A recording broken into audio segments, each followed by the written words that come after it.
the most beautiful thing that actually brings me back home here is the thought of my great grandma, and that correlates to the song that I've written about her. And funny enough, it's a song that has been in my archives. It was one of the very first songs I recorded here in Joburg. And the song relates a lot to basically what has happened throughout my journey being here, documentation, everything. So, Meruta is my great grandmother, and the song is very inspirational to a point where I was on the verge of losing hope. And when I sang that song and I thought about the song again, basically in one of the first verses it say, meaning I can't hear what, it's like everybody's talking and I can't hear. Like basically open up the way for me. That is what I say in the song. And we all have something that we relate to, something that we need to grasp onto during a difficult time. And that is just a song that is very dear to me. And I do think that it's a song that I want to release. I've been thinking of a lot of other songs, but I think Meruta would be the one. If I could actually just share a little tone within the song, Iri, Au Meruta,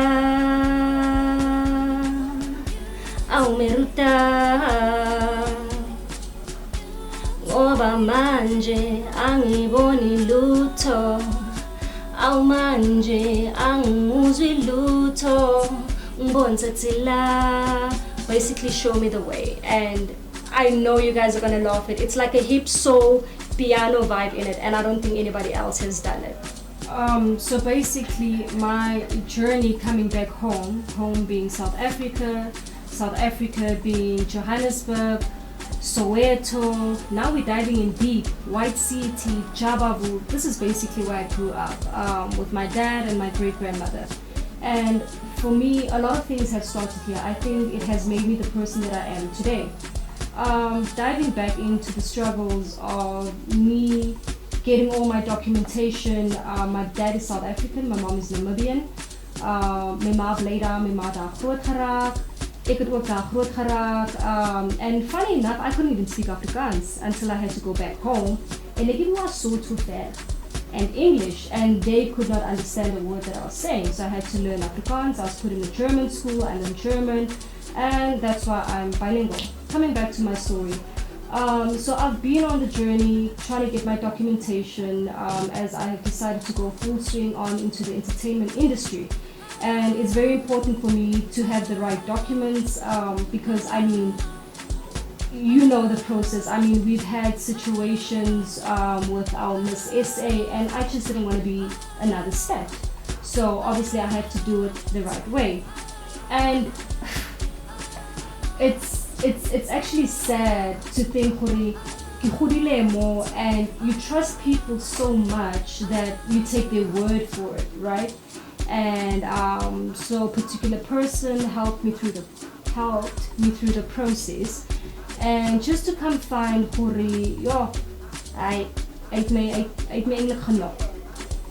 but can I blame him? I can't, because I needed this done as quick as possible. And as much as I did not have the money for it, I kind of made a plan, because when you want something, you make a plan, right? So I put my trust in and get some Liana, give him the money. We do what we need to do the right way, but just a little faster. And faster cost me more than over a year, because it's South Africa, I have to go back to Namibia, I have to come back, and now they want my mother here, and they want my dad, and they want... It was wishy-wishy, pisi-pasa. I honestly felt like giving up. But I knew deep down that, you know what, every time that I come to Soweto, every time that I'm in this lounge, in this living room, that warmth of my great-grandmother's embrace just tells me, like, keep pushing, I'm here, kiteng, wanaka kiteng. And it's actually very difficult because you have so many people looking at you and so many people either waiting for you to succeed or to fall. And I had to cut myself out. I had to shut down the noise and tell myself, listen, you know what you're doing, let's do it. And continued going the route of Home Affairs, trying to get my dual citizenship. I just got back today. Good news, I have to wait probably a few more months just for them to, you know, clarify and recheck a few things. Because remember, my dad is Masite, my mom is Kuapman. So yeah, it's been a roller coaster. One, what's most difficult is I'm over 18. So it's gonna cost more, it's more time, more effort that needs to be done. And remember, not everybody's free when I am free. And being a musician as well, an artist that doesn't get enough gig bookings, that is barely booked. I don't have any other source of income as I can't work in the country as yet.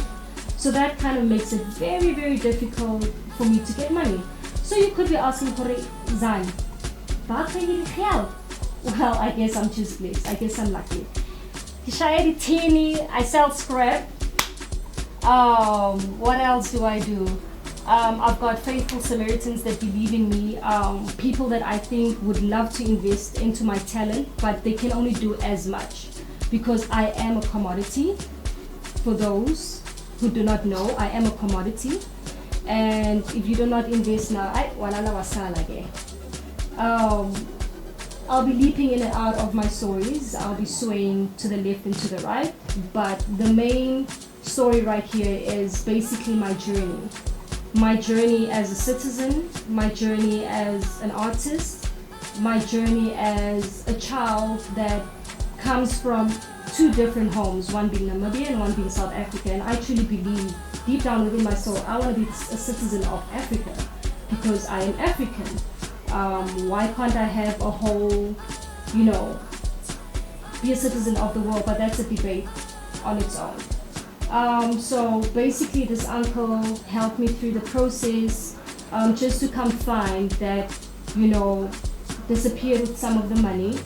Unfortunately, it was money that came from my mom who had to sell sheep in Namibia just for me to get by, just for me to get this done. And it's very important because I've got a daughter back home, and I did not grow up with the mindset that, you know, my parents are caretakers of my child. She's my responsibility, and my mom did me a favor by me coming to sort out myself and getting her back. So this was one of the reasons why I tried to rush the process, was because I needed my daughter with me. So right now I can just be hopeful that, you know, things go accordingly, and I guess everything happens for a reason, because come find that the documents were done on time. Whether I paid money or not, whether it was speedy or not, it would have caught up to me sometime or another. So the question is, would I have done things different? Of course I would. Would it take longer? It probably would, but it would safeguard me, it would safeguard other generations, my daughter and generations to come. So if anybody out there, if wherever you are in Africa, Namibia, and you're struggling with documentation, I know, I'm speaking of this firsthand, I know it's frustrating. I know we don't all have the money to do it, but the best way is to do it right. Whether you pay for it or not, the best way is to do it right. And yeah, I guess you guys will get to catch up with me a little later.